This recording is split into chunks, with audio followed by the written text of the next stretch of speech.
Hello, everyone. Angela Alston with Angela Alston Astrology. And today I'm going to be giving an overview to fall. So let's get into it. All right. So the best, well, not the best, but one of the most productive and proactive uses of astrology, in my opinion, is not just the retrospective what has just happened to me, what's going on, but to really use astrology to understand what's coming up, to make effective plans, to know when is a good time to do certain activities. So with that in mind, I thought that we could take a look at this season's new moons, full moons, planetary ingresses, retrogrades, but not just retrogrades, because some of the planets are actually stationing direct, particularly some of the outer planets.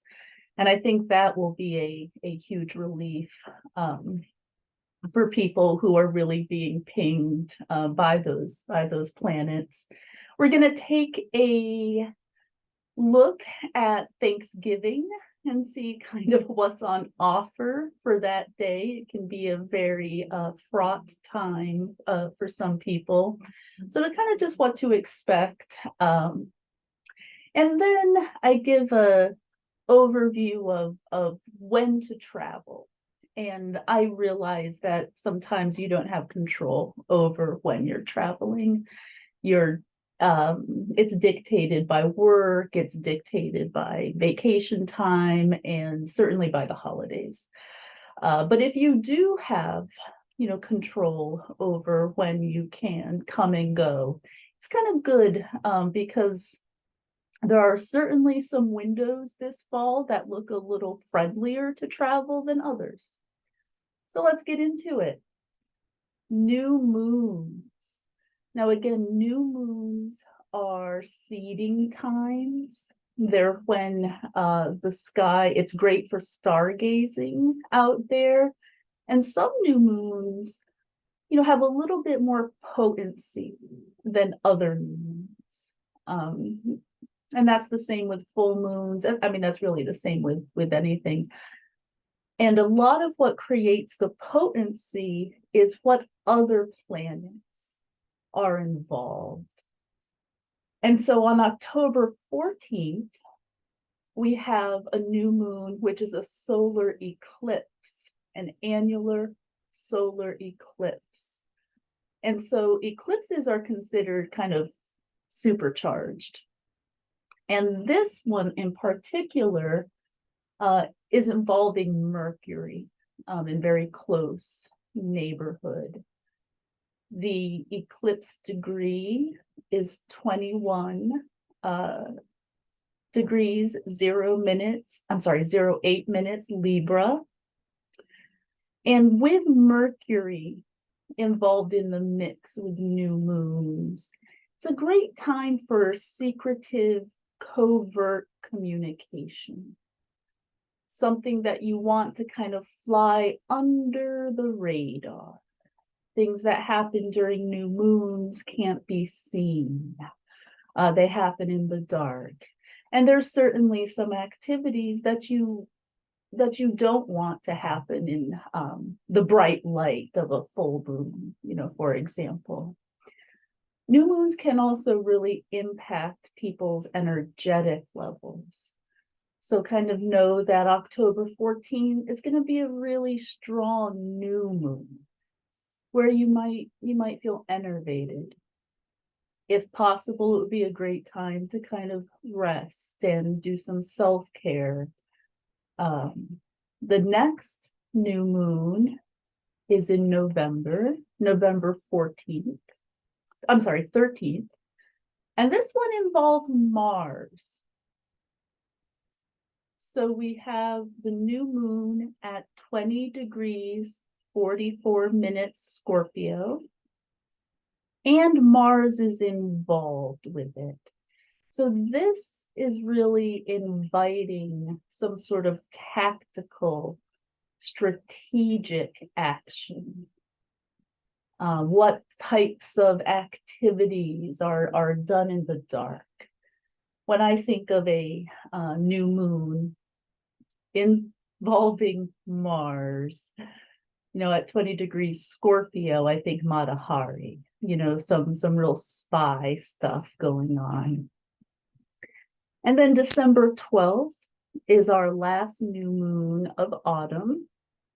And it's not really directly involving any other planets.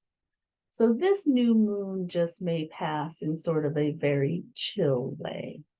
I mean, any new moon is imbued with the kind of power of intention that you give to it. And some people really work moon magic in their life.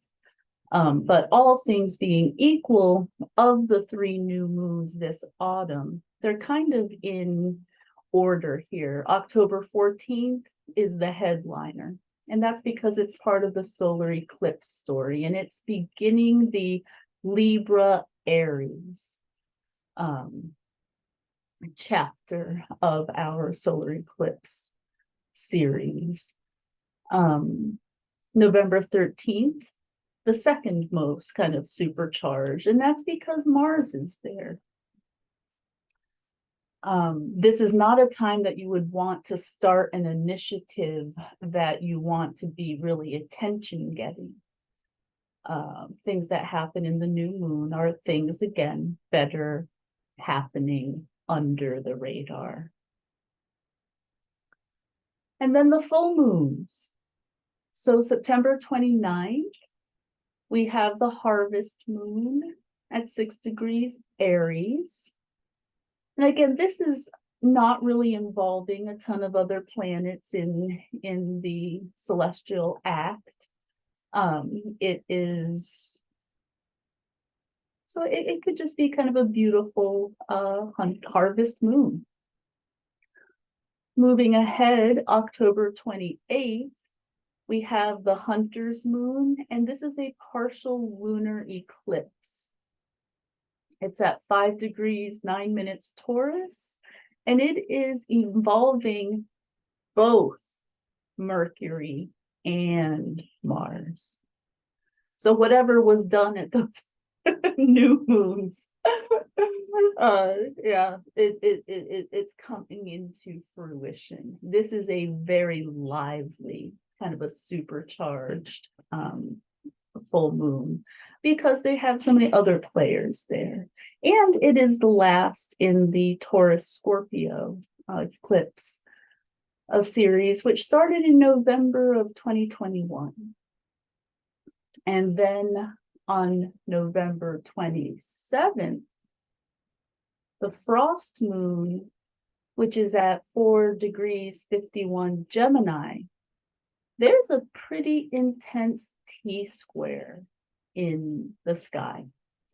And the T-square involves the sun, the moon, Mars, and Saturn. Saturn is the focal point of that T-square.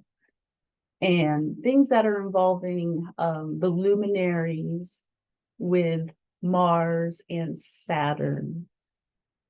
In a way, this one might be even more impactful than the October 28th partial lunar eclipse.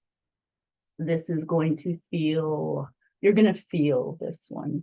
Saturn and Mars are not to be ignored. So of all of these, September 29th will be the chillest. October 28th, if this eclipse series has been meaningful for you, and it's not meaningful for everybody, it's meaningful for the people who have planets and angles that are touched within the by the eclipse degrees.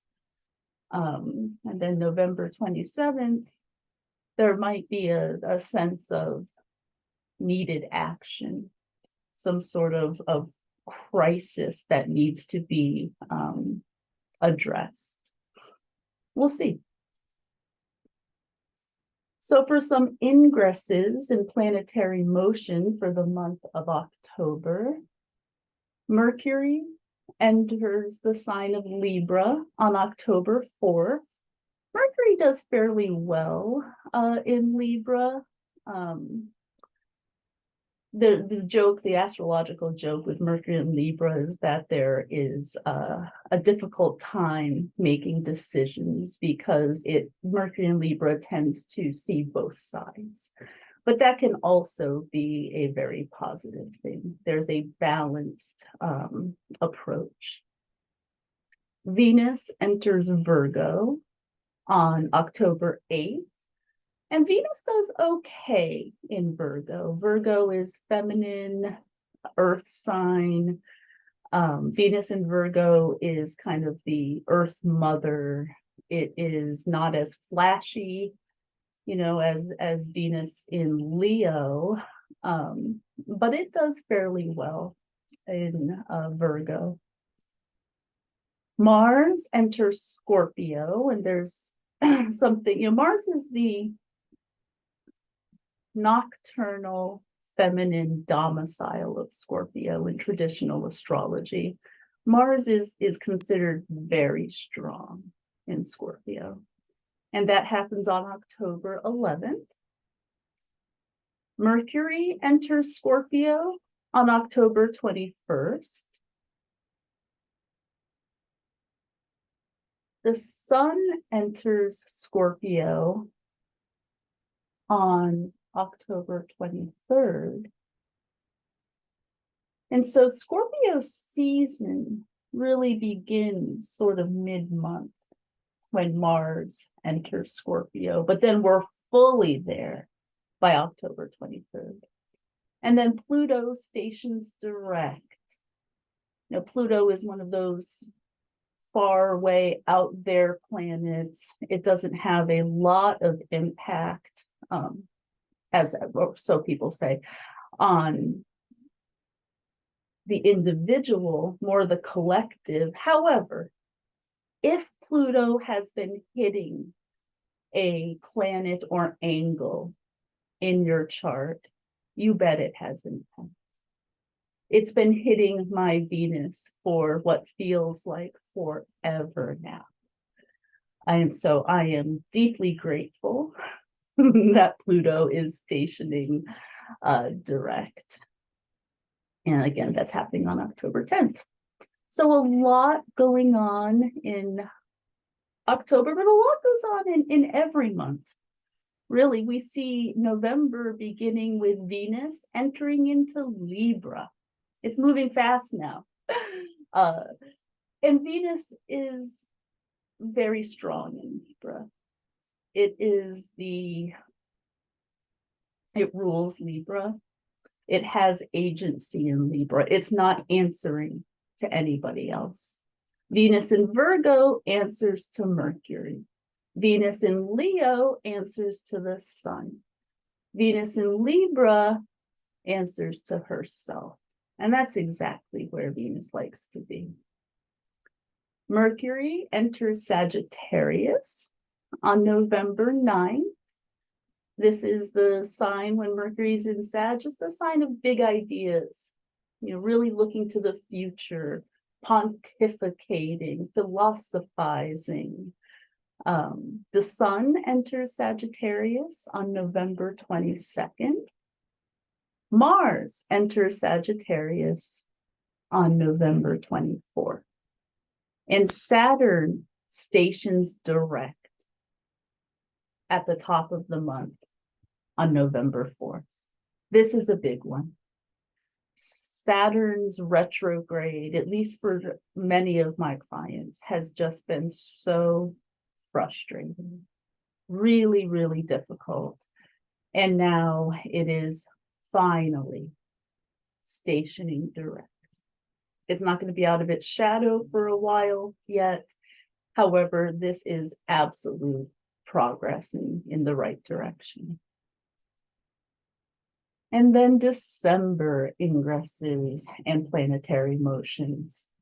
Mercury ingresses into Capricorn at the very first of the month.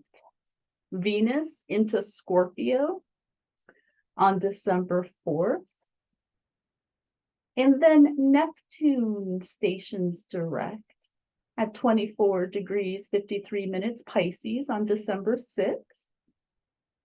And Mercury stations retrograde. Wonderful, wonderful Mercury retrograde. And this happens on the 12th of December at 8 degrees 29 Capricorn.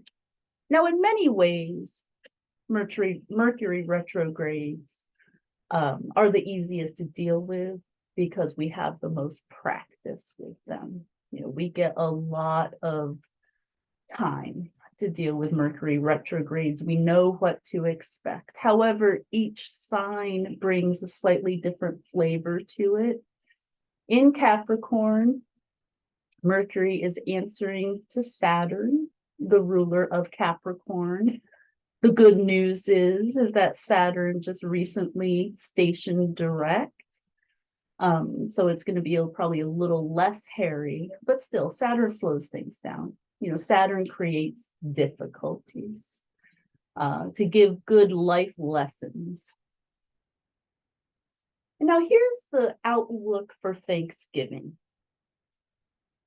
Thanksgiving is spicy this year. It really is. There's no two ways about it. However, it doesn't mean it's going to go in a certain direction. What it means is that you're going to have a choice. So let's just kind of get into it. The sun is in Sagittarius, as it always is, for Thanksgiving, and it's conjunct Mars in Scorpio. Sun conjunct Mars is giving fuel to the fire. Now, Mars in Scorpio is one thing, but Mars is at the 29th degree. So it's anaretic in Scorpio. This can be very volcanic. Anaretic planets, anaretic degrees, it's the end of the storyline. It's the last chance. It's called the crisis degree. And in Scorpio, the Scorpio, which likes to exercise so much self-control, when Mars in Scorpio loses it, they can really go big. You can remember it for years to come. However, Mars in Scorpio also has the ability to exercise extreme self-control. And this would be the time to do it because Sun conjoining Mars, they're both squaring Saturn.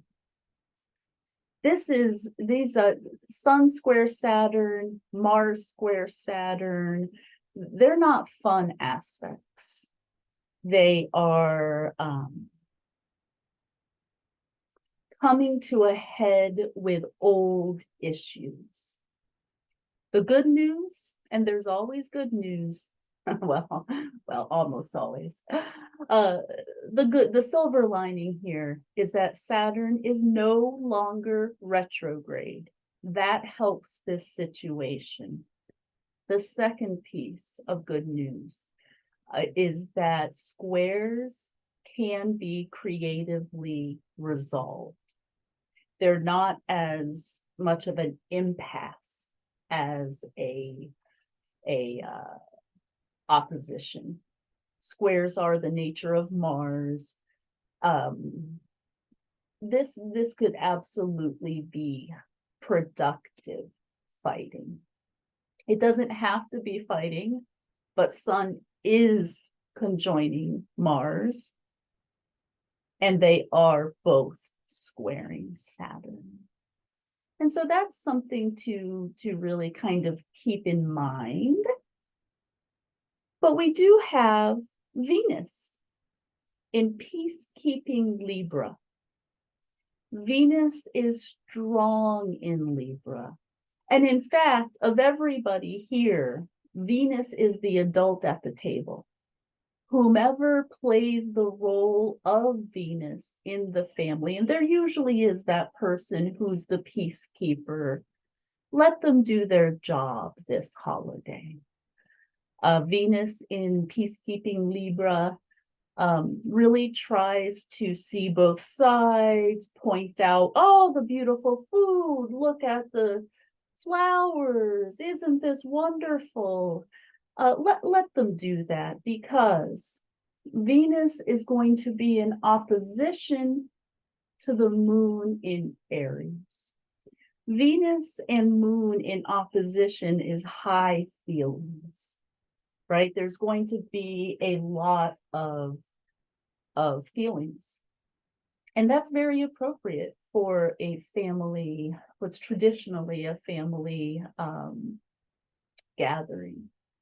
Families are some of the most complex social structures that we have.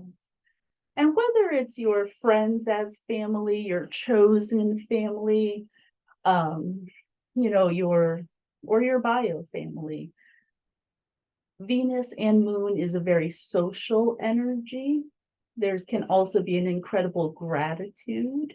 You're really able to see the people who make your life worth living. But the moon in Aries is spicy. It's going to be in opposition to Venus. But one of the things which is kind of really awesome about this holiday is that the Mercury in Sag is going to be in trine to this moon. Mercury and Sag can be hysterical. I mean, it can also be a little overwhelming, but they can be very funny. Moon in Aries is a bright, sparkly, chatty energy. So we could have just a high raving conversation, a lot of laughter. My advice would be is to keep the energy flowing. It's going to be a very energetic day. And you want to make the memories that you want to remember. And let Venus, the peacekeeper, whomever that is, do their work, because there may be a little bit of poking the bear. It is Thanksgiving, after all. And that's that for that holiday. Now let's look at some travel windows. Now the thing is, and as I said, I totally understand. Sometimes you can't control when you're traveling. It's totally out of your hands. But if you can, September 23rd till October 8th, it's a good time to travel. Mercury is direct in motion. It's no longer combust, and it's picking up some nice support from Jupiter. October 9th through November 2nd is a stay home time if you can, and here's why. Mercury is combust, and Mercury rules travel, just sort of writ large. The planning for travel, the vehicles that we travel with, the tickets, and Mercury is the travel planet. And during the 9th through November 2nd, Mercury's combust, it's really burnt up by the sun. When Mercury is combust, it is not operating. It's not operating well. To add to that, it's conjoining Mars. Mercury Mars is accident prone. I'll just leave it at that. Moving on, November 3rd to November 7th, travel. Mercury has moved out of combustion and out of close conjunction to Mars. November 8th through November 12th, stay home if you can. Mercury is within a 3-degree square to Saturn. Saturn makes things difficult.